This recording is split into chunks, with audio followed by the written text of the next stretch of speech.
Now I think this other question, proudest moments recording and why, is a difficult one to answer because I don't know.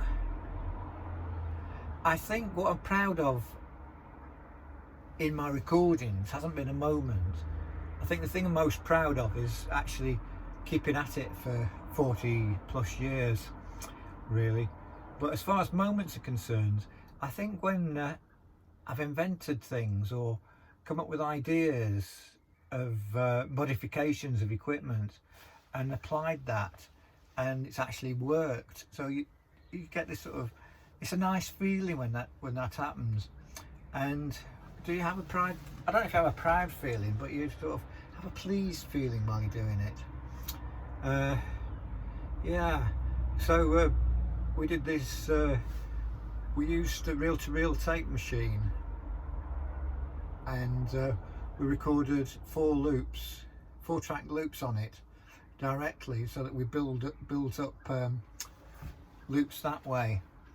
And nowadays you can do all this sort of digitally. You can do it on your phone these days. You just do one loop on top of another loop on top of another loop. It's really commonplace in software, but back then you couldn't actually do it. And so I was very pleased with myself at the time for working out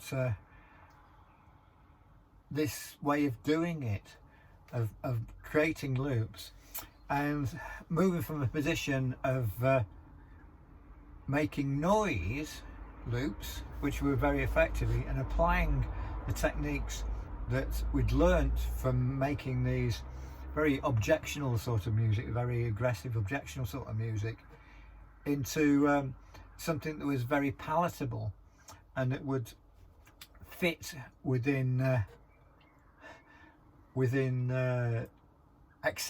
accepted musical genres, if you see what I mean.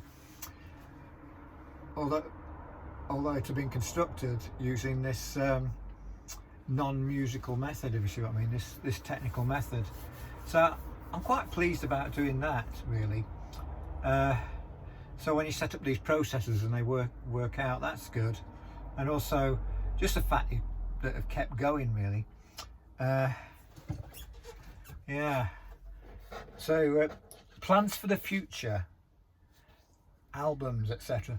Well, one thing that I'm really excited about is there's a guy called Ross Waitman in California, and he's put together this lovely big hardback book of all the graphics that I did or we did for Nocturnal Emissions projects.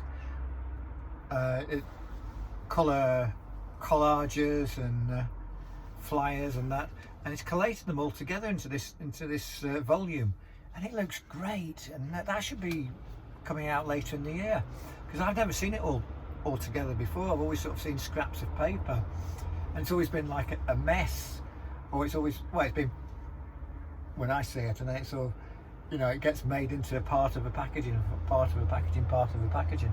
But to see all that